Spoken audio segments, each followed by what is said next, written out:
नमस्कार दोस्तों, स्वागत है आपका हमारे इस YouTube चैनल पर। एक बार बुद्ध एक शव यात्रा को देख रहे थे। 4 लोग शव लेकर जा रहे थे और पीछे पीछे लोग रो रहे थे। शिष्य पूछने लगे, भगवान, हर कोई मृत्यु से इतना डरा हुआ क्यों है? क्या कोई ऐसा है जो मृत्यु से डरता नहीं? बुद्ध ने कहा, हाँ, वह जो जीवन को समझ चुका हो, जो जानता हो कि शरीर नश्वर है पर आत्मा अजर है, जो जानता हो कि यह संसार एक रुकने का स्थान नहीं, एक यात्रा है। एक और शिष्य बोला, भगवान, तो क्या मृत्यु के बाद भी कुछ है? बुद्ध ने उसकी आंखों में झांका और बोले, यदि तुमने जीवन में सच्चे ज्ञान की प्राप्ति की है तो तुम्हें मृत्यु के बाद जानने की आवश्यकता ही नहीं होती, क्योंकि तब तुम्हें स्वयं का बोध हो जाता है, और जो स्वयं को जान लेता है वह जन्म और मृत्यु के चक्र से मुक्त हो जाता है। एक दिन एक युवा भिक्षु ने बुद्ध से प्रश्न किया, भगवान, जब मृत्यु निश्चित है तो जीवन का उद्देश्य क्या है? बुद्ध ने एक वृक्ष की ओर इशारा किया। देखो उस वृक्ष को, वह हर साल पत्तियां खो देता है, पर फिर भी हर वसंत में वह हरा हो उठता है। वह जानता है कि पतझड़ आएगा, फिर भी वह पूरी शक्ति से जीता है। तुम भी जीवन को उसी तरह जियो, मृत्यु से भयभीत होकर नहीं, बल्कि हर क्षण को पूर्णता से जियो। भिक्षु की आंखों में चमक आ गई। तो क्या मृत्यु अंत नहीं है भगवान? बुद्ध ने उत्तर दिया, मृत्यु अंत नहीं, एक परिवर्तन है। जैसे सूर्य डूबता है तो रात आती है और फिर अगली सुबह नया सूर्योदय होता है, ऐसे ही मृत्यु एक नई यात्रा का आरंभ है। एक बार एक राजा बुद्ध से मिलने आया। वह मृत्यु से बहुत डरता था। उसने पूछा, भगवान, मेरी आयु बढ़ रही है, मैं मृत्यु से भयभीत हूँ। क्या कोई उपाय है जिससे मैं मृत्यु से बच सकूं? बुद्ध ने उसकी ओर स्थिर दृष्टि से देखा और कहा, राजन, क्या तुम कभी बिना रात के दिन देख सकते हो? बिना पतझड़ के वसंत, बिना मृत्यु के जीवन? राजा चुप हो गया। बुद्ध ने आगे कहा, तुम मृत्यु से नहीं डरते, तुम इस बात से डरते हो कि तुमने अभी तक सच्चा जीवन जिया ही नहीं। तुमने जीवन को पकड़ा नहीं, बस उसे खर्च किया है। अब भी समय है, राजन, जागो। जो मृत्यु को समझ लेता है वही सच्चे जीवन का स्वाद लेता है। मृत्यु को जानना ही जीवन को जानना है। राजा की आंखों में आंसू थे, पर वह आंसू डर के नहीं, जागृति के थे। बुद्ध अपने शिष्यों के साथ नदी के किनारे बैठे थे। हवा में शांति थी, लेकिन कहीं दूर से चिता की राख की गंध आ रही थी। एक शिष्य आनंद, जो बुद्ध के सबसे प्रिय और निकटतम शिष्य थे, उन्होंने पूछा, भगवान, जब कोई हमें छोड़कर चला जाता है तो मन में शून्यता भर जाती है। हम क्यों इतना दुखी हो जाते हैं? मृत्यु तो स्वाभाविक है ना? बुद्ध ने रेत में उंगलियों से एक रेखा खींची और बोले, आनंद, इस रेखा को देखो। ये जीवन है, पर यह भी देखो, रेत में पहले से कितनी रेखाएं मिट चुकी हैं, कितने पैरों के निशान बह गए हैं। क्या वो निशान झूठे? आनंद ने उत्तर दिया, नहीं भगवान, वे सच थे पर अब नहीं है। बुद्ध ने गहरी आवाज में कहा, बस वही जीवन है। जीवन एक निशान है जो सच्चा होता है पर नश्वर भी। हम उसे पकड़ने की कोशिश करते हैं, पर वह तो समय के साथ मिट जाता है। दुख इसीलिए होता है क्योंकि हम उस निशान को हमेशा के लिए बनाए रखना चाहते हैं। आनंद के चेहरे पर विचारों की लहर दौड़ गई। उसने कहा, तो क्या हमें किसी के जाने पर दुखी नहीं होना चाहिए?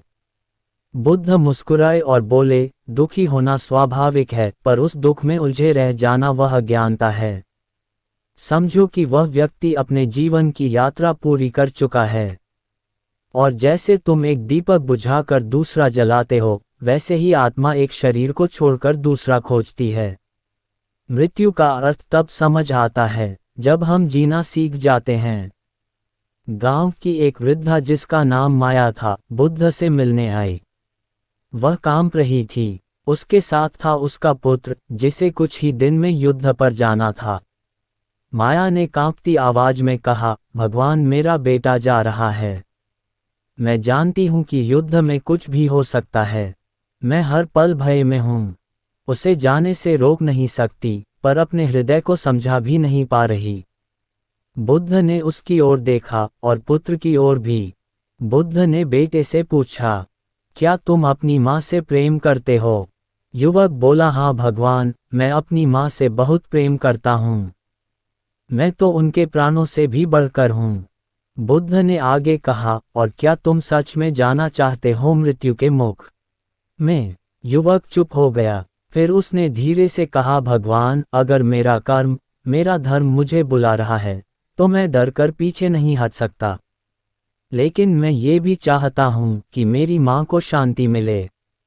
बुद्ध ने माँ का हाथ पकड़ा और कहा, माया, प्रेम का अर्थ बांधना नहीं है, बल्कि उड़ान देना है।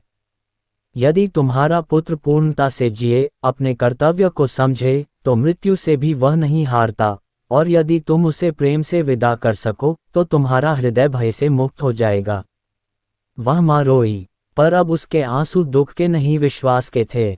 गांव में एक वृद्ध आया, कांपते हाथों से बुद्ध के सामने झुका और बोला, भगवान, मेरा जीवन अब समाप्ति की ओर है। मैं जानता हूं कि मृत्यु पास है, पर मेरा मन भय से कांप रहा है। मुझे समझ नहीं आता कि मैं इस डर से कैसे मुक्ति पाऊं।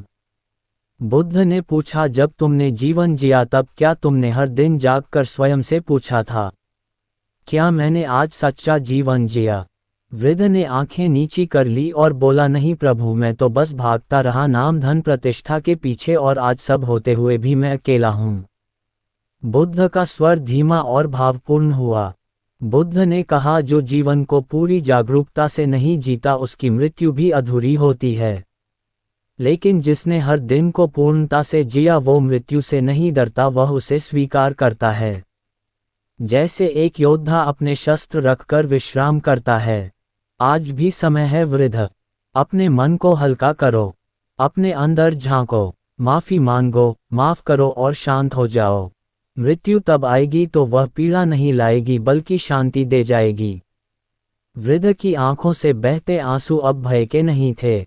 वह उठकर गया और शांत होकर ध्यान में बैठ गया।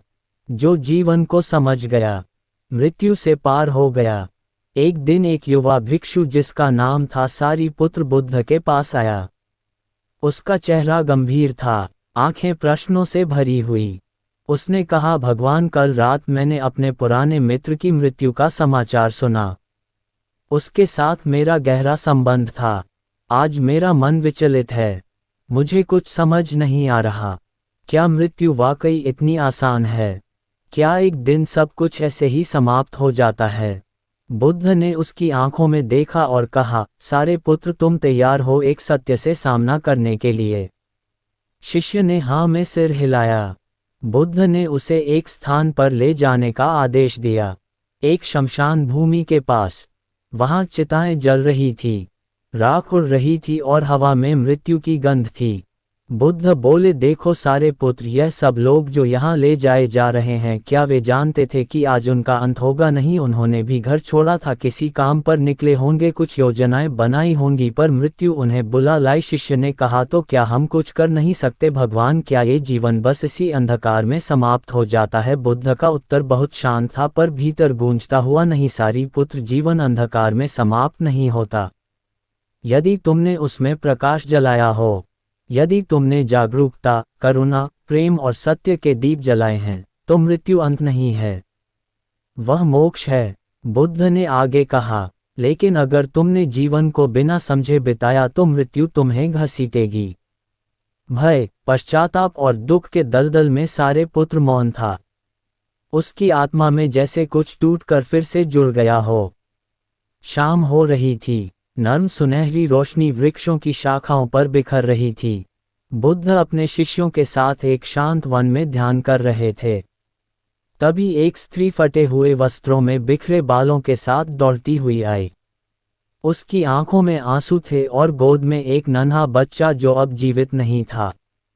उसने बुद्ध के चरणों में गिरकर रोते हुए कहा, भगवान, मेरे बेटे को जीवन दो।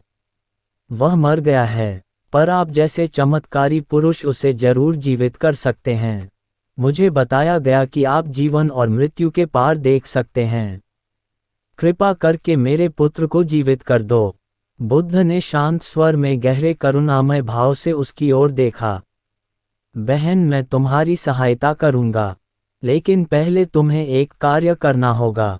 तुम जाकर किसी ऐसे घर से सरसों का दाना लेकर आओ जहां कभी किसी की मृत्यु ना हुई हो। स्त्री के आंसू थम गए। एक आशा की किरण सी जागी।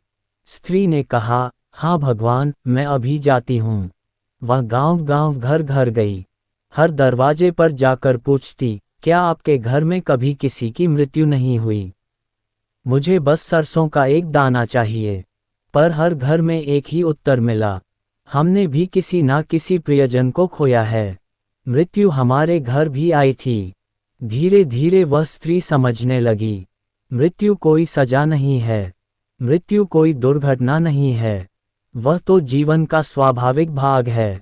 उसके चेहरे पर अब वही पीड़ा नहीं थी जो पहले थी, अब वहाँ शांति थी। मृत बच्चे को बहुत प्रेम से देखा और फिर उसका अंतिम संस्कार किया। अगले दिन वह बुद्ध के पास लौटी। उसने कहा, भगवान, मैं समझ गई। आप मुझे जीवन और मृत्यु का अर्थ समझा गए। बुद्ध मुस्कुराए और कहा, जीवन और मृत्यु एक ही सिक्के के दो पहलू हैं। जब जन्म हुआ तभी मृत्यु भी हुई। जो आया है वह जाएगा, जो गया है वह फिर आएगा। जीवन की यात्रा चलती रहती है। तो दोस्तों, वीडियो अच्छी लगी तो वीडियो को लाइक और चैनल पर नए हो तो चैनल को सब्सक्राइब जरूर करें। धन्यवाद।